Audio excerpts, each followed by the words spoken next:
અને હવે અન્ય સમાચાર વિશે વાત કરીએ તો સુરેન્દ્રનગર જિલ્લા કોંગ્રેસે રેલી મારફતે વિરોધ કર્યો છે। ખેડૂતોના વિવિધ પ્રશ્નોનું નિરાકરણ ન આવતા વિરોધ કરવામાં આવી રહ્યો છે। આંબેડકર ચોકથી જિલ્લા કલેક્ટર કચેરી સુધી રેલી કાઢી અને પાક નુકસાની અંગે સહાય ન આપતા વિરોધ નોંધાવવામાં આવી રહ્યો છે।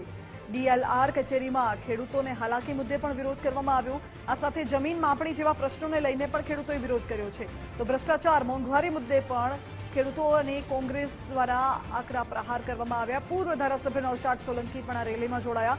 કોંગ્રેસના હોદ્દેદારો અને આગેવાનો મોટી સંખ્યામાં જોડાયા।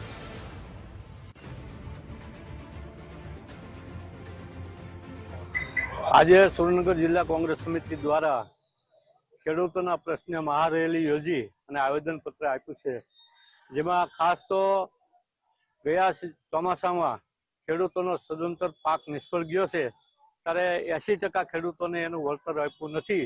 સરકાર મસમોટી જાહેરાત કરે છે, ખેડૂતોનો હામી હોવાનો દાવો કરે છે, પણ ખરેખર ખેડૂતોના પ્રશ્ને કોઈ પણ આ સરકાર ક્યારેય પણ કાંઈ કામ કરતી નથી। જેવી રીતે માપણીના પ્રશ્નો છે, ખેડૂતો એટલા બધા હેરાન થઈ રહ્યા છે। મારા પોતાના ખેતરમાંથી 4 એકર એટલે 20 વીઘાનું વાવેતર હતું। 60 થી 65 હજાર અંદાજિત મેં ખર્ચો કરેલો છે। 70% ઉપર મારું નુકસાન છે અને સહાય પેટે કે વળતર પેટે રૂપિયો આજની તારીખ સુધી મને મળેલ નથી। અને જે ખેડૂતોને મળ્યા છે એ ઘણા ગાંઠે ખેડૂતોને મળેલા છે અને અન્ય ખેડૂતો બાકી રહી ગયા છે અને ક્યાંક ને ક્યાંક તંત્રની મિલી ભગત હોય એવું મને દેખાય છે।